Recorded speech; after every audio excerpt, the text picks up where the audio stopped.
regardless of what you choose to do, there is a level of work that you got to put into it. And in that work is going to come a lot of dark times, because that's kind of what helps shape and mold you into becoming who you want to be.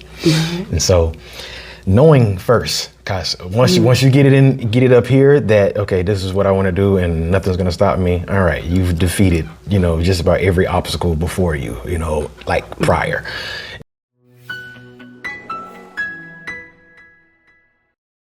Welcome to Run of Show, the podcast that goes behind the scenes of the event industry, one story at a time.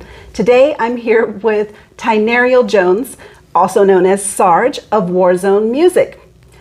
Thank you today for being on the podcast, Sarg. Yes, thank you for having me. Thank you so much. So I first met you when you came to a chamber luncheon, and you were telling me all about Warzone Music. And since I have met you, I did a little research on you, and it says that your background is kind of in gospel music kind of thing. So tell me a little bit about yourself and your background. My upbringing was in the church as well, Kojic, Church of God in Christ. My roots and my family, they were a part of the gospel circuit, and they did a lot of singing. So just about everyone in my family sings somewhat, at least musically inclined some way. So that's just been I've been around music my entire life, and that's kind of what spun me into, what I do today, Yeah. Are you a Pensacola native? No, I was born and raised in Slocum, Alabama. I spent about 10 years, I believe, in Dothan before I moved out. So I was born and raised in Slocum. Okay. And what brings you to Pensacola? I actually came here with some family about 4 years ago, and just been just replanted here. And kind of, I thought I wasn't going to be here long, but I kind of had that feeling, was like, you need to just sit here for a while. Yeah. And so I've been building since I've been here, and it's been a dream come true, actually. Right. Yeah, it's crazy how life works, It is crazy how life works. And Pensacola is that kind of place where you get kind of sucked in and then you can't leave, which is good. It's fine. Right.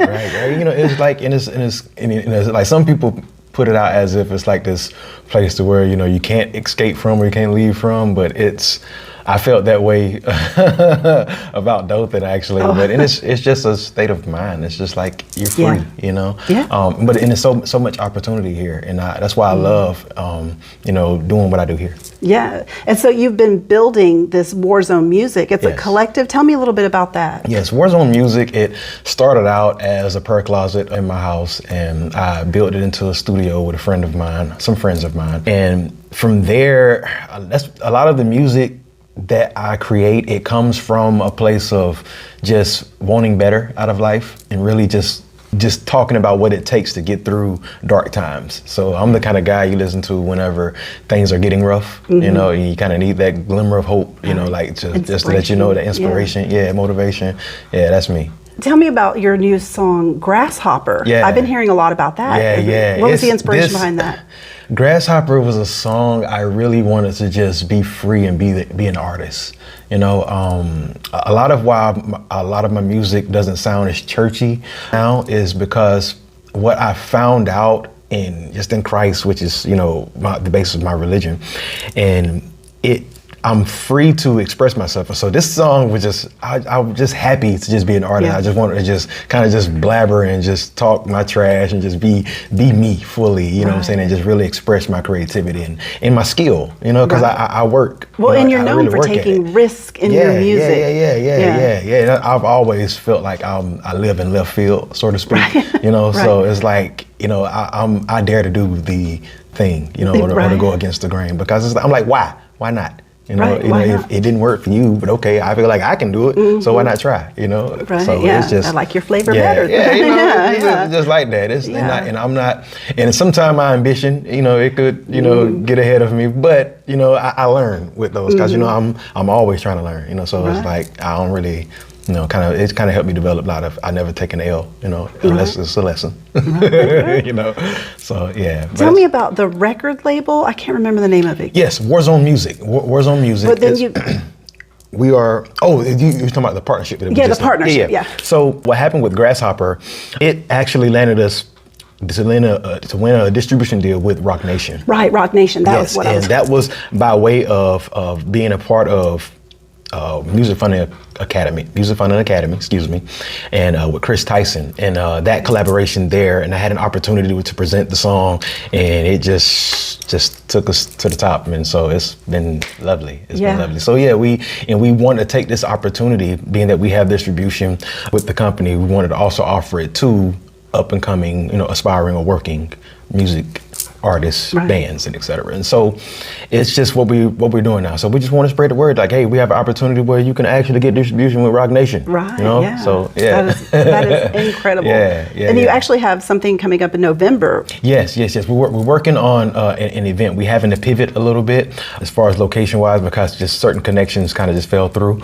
But we're pivoting an event, and we're going to do it in November. I don't think it's going to be on the 14th anymore. So that date is to be announced. Right, to be announced. But you're working on it. We're working on an event. We're I'm going to hold an looking forward event. to it. In November, for sure. Yeah. For sure. We will definitely let everyone know when we get those details. Indeed. Absolutely. Yeah. Just be on the lookout. Yeah, all y'all that's following me.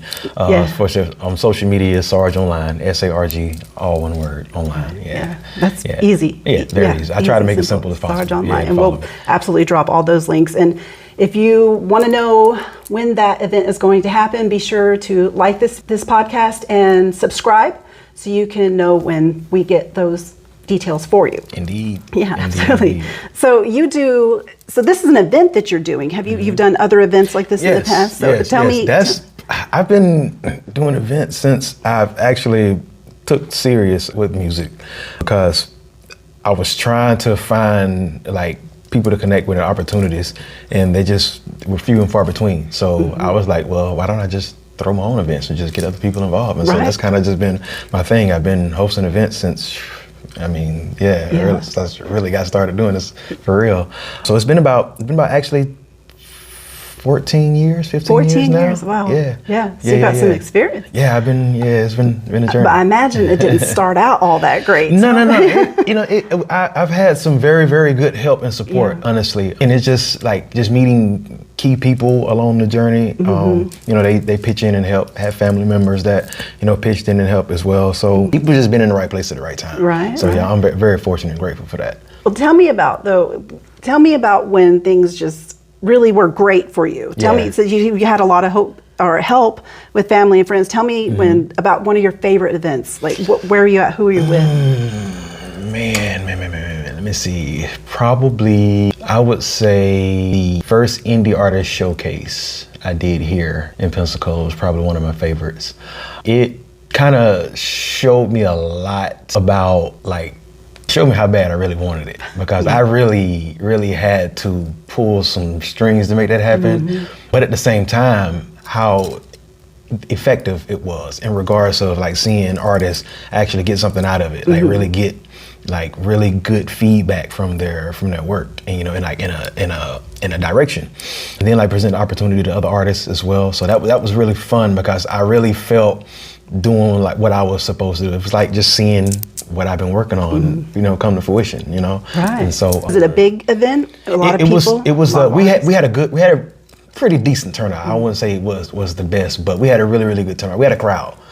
So it was, as long as some people were there to perform too, that was great. But I would say it was really good though. Very good experience. One of my favorites so far. Yeah. Was that something that you did on your own, or did you have a team that helped you with that? I had a team of people. Like I said, it was just certain key people, honestly. Like my man Dustin, he was there. He came through for, help me with the sound and everything. We had, I can't think of my man's name now. He was actually owned the venue that we hosted it at. It was Cask and Flights. Sorry, my man. Your name it flees me now, bro. I know. Don't hate me later. But Cask and Flights owners there. They was there, and just other supporting. Yeah, it was just a few supporting people that just helped make it happen. So Cask and Flights here in Pensacola. They were downtown. Some things transpired where I think they moved. Right. But, But yeah, we downtown. They were right next to Five Barrel, which is now closed also. Really? So, yeah. Wow, I didn't know that. Yeah. That's crazy. Yeah. Wow. Yeah, wow. Cask and Flights. Yeah, I've never been there a few times when Five Barrel was open. So that's a really neat venue. But it's kind of tight in there, but it was really good sound and a lot of good turnout. Everything was good. Yeah. Everything was really good. Sweet. Aesthetics and everything. Yeah. So tell me about when things just went horribly wrong, and why did you keep going after, after those challenges? Wow. Okay. So I think it would probably be when we hosted an event at Lagunas. Yeah, we had advertised there. A hurricane had came through like the week before. Yeah, it it's usually weather. That's what I found. Right. When I ask Hurricane people what's the came worst, through it's like the weather. week before, and so people was kind of weary about. No, matter of fact, I think it might have been like the day or two after. Matter of fact, yeah. Yeah, it was a day or two after the hurricane came, and so regardless of what you choose to do, there is a level of work that you got to put into it, and in that work is going to come a lot of dark times, because that's kind of what helps shape and mold you into becoming who you want to be. And so knowing first, because once you get it up here that, okay, this is what I want to do and nothing's going to stop me. All right, you've defeated, just about every obstacle before you, like prior.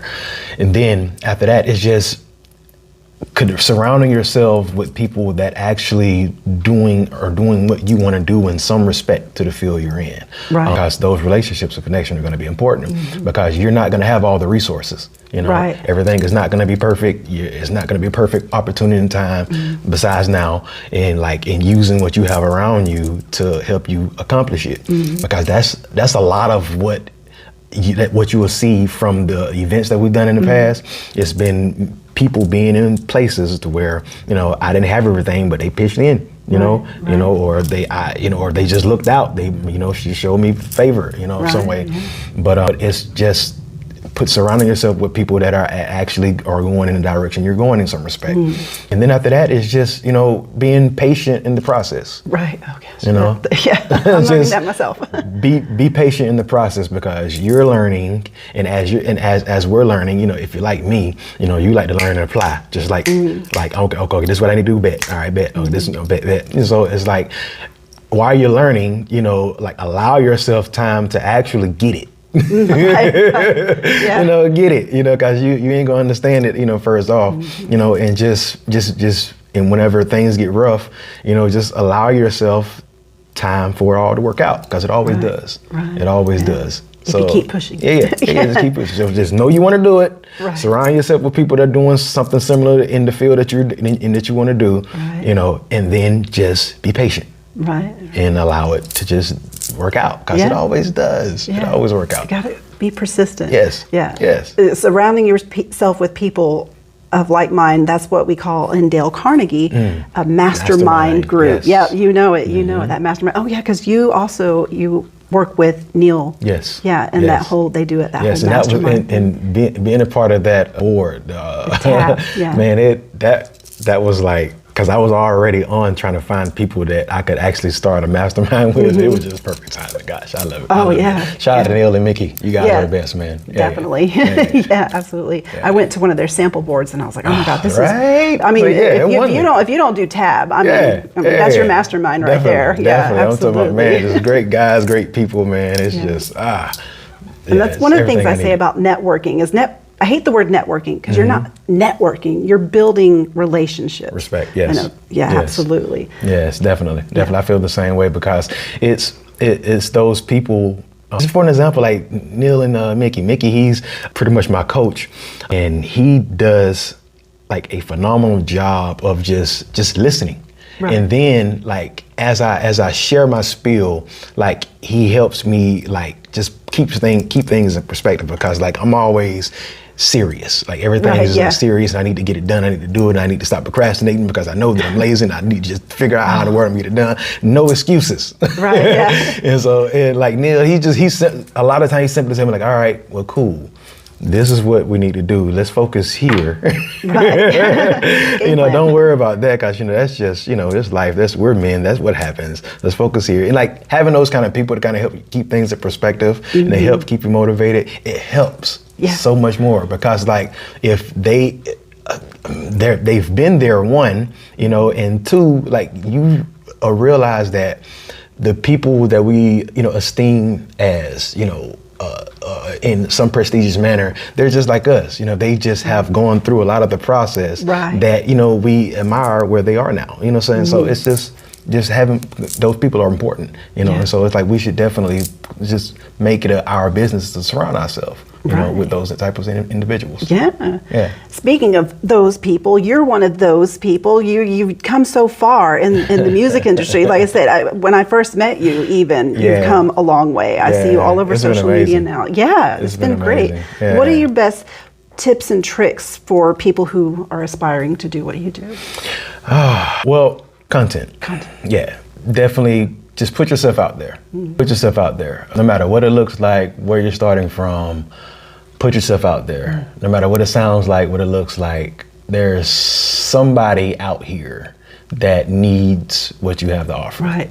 Yeah, needs to hear your message. Yeah, and then like you could monetize what has freed you to help free somebody else. That's just I love that. Whole nother thing. But you know, and it's just, you know, it's just taking the chance on yourself, you know, and just stop sitting on waiting for it to be like perfect, because like in our efforts and striving for perfection, you know, we're constantly evolving, and so therefore our work is never going to be entirely finished, you know, because there's always going to be something better that we can do, especially in, you know, if you really love what you're doing, you're going to always want to get better, right? And so just as being a creative, you know, like I love to paint the picture of perfection, but every song that I write or that I record, it doesn't sound like that to me. So like I have to do the best that I can and just release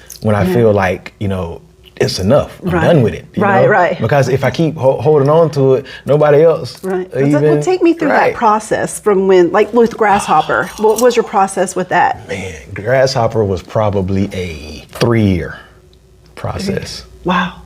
Because I wrote the song, you know, like what, 4 years ago now, maybe? Yeah. Wow, okay.